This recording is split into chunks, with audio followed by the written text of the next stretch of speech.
समझते हैं sweat equity shares को। अगर किसी इंप्लॉय या किसी डायरेक्टर ने कंपनी के अंदर मेहनत करी है तो जरूर उसको कंपनी कोई ना कोई किसी ना किसी तरीके से उसको बेनिफिट देने की कोशिश करेगी। उसके पीछे कंपनी की मंशा ये होती है कि उस इंप्लॉय को या उस डायरेक्टर को रिटेन कर सके। यार अगर आप भी अगर कोई कंपनी रन कर रहे हो, क्या आप किसी अच्छे इंप्लॉय डायरेक्टर को खोना चाहोगे? बिल्कुल नहीं।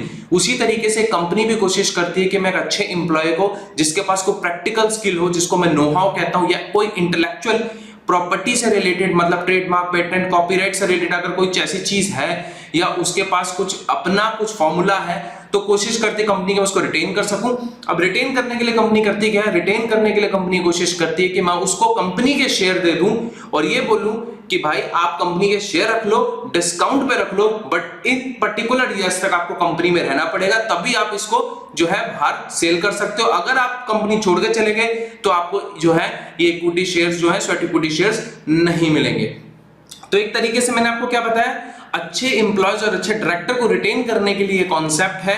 हर कंपनी चाहती है कि हाँ हमारी कंपनी ग्रो हो और हमें अच्छे लोगों की जरूरत है, क्योंकि अपने आप में सबसे इंपॉर्टेंट जो रिसोर्स होती है वो ह्यूमन रिसोर्स होती है किसी भी कंपनी के लिए। तो कोई भी कंपनी नहीं चाहेगी हम अच्छे रिसोर्सेज को, अच्छे ह्यूमंस को अपने साथ से निकाल दें। कोशिश यही रहेगी कि ज्यादा से ज्यादा हम रिटेन करके रख सके ताकि कंपनी ग्रो हो सके। तो स्वेट इक्विटी शेयर्स भी वही है, बहुत सिंपल कॉन्सेप्ट है। एक एक करके इसके पहलुओं को हम समझेंगे, इसके पार्ट्स को हम समझेंगे। आइए बढ़ते हैं अगली स्लाइड पे।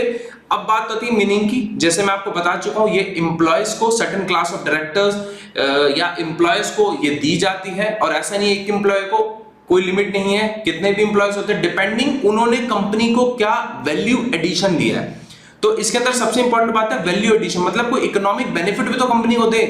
चार बातें मार के कंपनी किसी को कुछ नहीं देगी, उसने कंपनी के लिए कुछ ऐसी चीज ला के दी जिससे कंपनी को इकोनॉमिक बेनिफिट हुआ, कंपनी को वैल्यू एडिशन हुई, तभी तो वो उसको कंपनी कुछ देगी।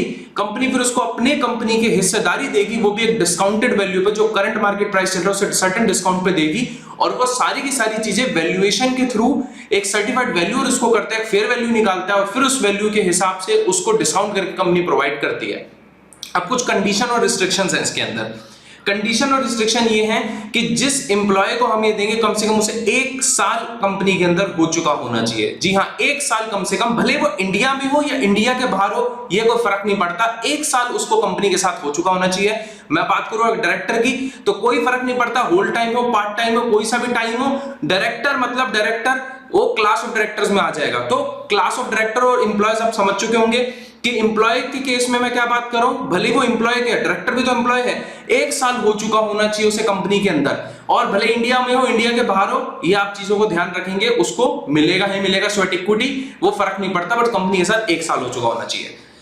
आगे रिस्ट्रिक्शन ये लगाता है उसके अंदर यहां पे कि दोस्तों कोई भी बंदा 3 साल के लिए कम से कम, 3 साल के लिए कम से कम वो शेयर जो है उसके पास होने चाहिए। मतलब कि अगर कंपनी कहती है अगर तुम्हें मैं स्वेट इक्विटी शेयर देता हूं तो 3 साल कंपनी के अंदर काम करोगे, मोटी मोटी बात है, तुम 3 साल कंपनी के साथ रहोगे। अगर छोड़ के चले गए तो ये भी भूल जाना कि तुम्हें स्वेट इक्विटी शेयर मिले थे।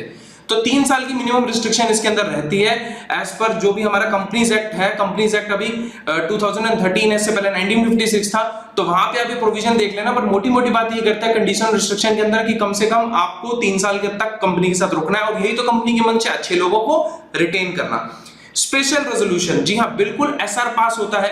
अब एसआर कहां पास होगा? शेयर होल्डर को बताना पड़ता है, भैया हर चीज के लिए शेयर होल्डर को, ओनर तो वही है, तो शेयर होल्डर को बताया जाता है भैया ये हमारी कंपनी के मैनेजमेंट के हिस्से, ये लोग काम कर रहे हैं तभी कंपनी आगे बढ़ रही है। इन हीरे लोगों को हम जो है कंपनी के कुछ शेयर जो है डिस्काउंट भी देना चाहते हैं, क्या आप हम ही भरते हैं? स्पेशल रेजोल्यूशन बोलेंगे जी हाँ हमें कोई फर्क नहीं पड़ता, एसआर पास हो गया।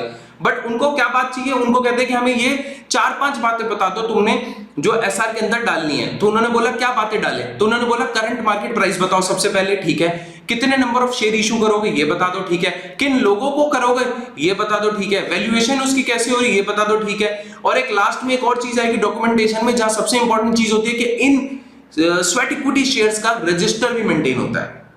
तो रजिस्टर मेंटेन होगा, बकायदा उसके ऊपर लिखा जाएगा कि इतने number of sweat equity share हमने इशू करे, इस पर्टिकुलर प्राइस पे हमने इशू करे, जो भी करंट मार्केट प्राइस चल रहा था, क्या हमने उसको कितना डिस्काउंट दिया, कितनी वैल्यू पे उनको इशू करें, किन किन क्लास को डायरेक्टर्स को इश्यू करें, क्या क्या उनके नाम है, क्या क्या उनके ऑफिशियल एड्रेस, ये सारी चीजें वहां पे मेंशन की जाती हैं ताकि पता रहे, कोई भी फर्जीवाड़ा ना हो, किसी के नाम पे ऐसी किसी को सर्टिफिकेट नहीं दे सकते, पता तो लगे उसने क्या टेक्निकल नो हाउ प्रोवाइड करा, क्या इंटेलेक्चुअल प्रॉपर्टी प्रोवाइड करी है, कंपनी के लिए किया क्या उसने, क्या वैल्यू एडिशन किया है जो हम उसको अपनी कंपनी में हिस्सेदारी दे रहे हैं। और यहाँ पे एक और चीज है, जो उसको शेयर इशू होंगे उस पे पारी पासु लगेगा, मतलब इक्वली राइट्स मिलेंगे जैसे बाकियों को राइट मिलते हैं। पारी पासु आप समझ चुके होंगे लॉ में, जहां इक्वली राइट्स साथ में मिलते हैं उसको कहते हैं पारी पासु, राइट्स फॉलो करते हैं इसके साथ। लिमिट्स की मैं बात करूं तो यहां पर बिल्कुल ध्यान देंगे, आप इसको लिख भी सकते हैं कि यहां पे कंपनीज एक्ट एक चीज बोलता है कि आपको एक साल के अंदर maximum 15% of paid up share capital आप इशू कर सकते हैं, maximum 15% of paid up share capital आप इशू कर सकते हैं, या 5 crore whichever is higher. मैंने क्या बताया, 15% of paid up share capital या 5 crore whichever is higher, या अपने पूरे टेन्योर में कंपनी 25% मैक्सिमम कर सकती है of paid up share capital, उससे बियॉन्ड नहीं जा सकती स्वेट इक्विटी के केस में।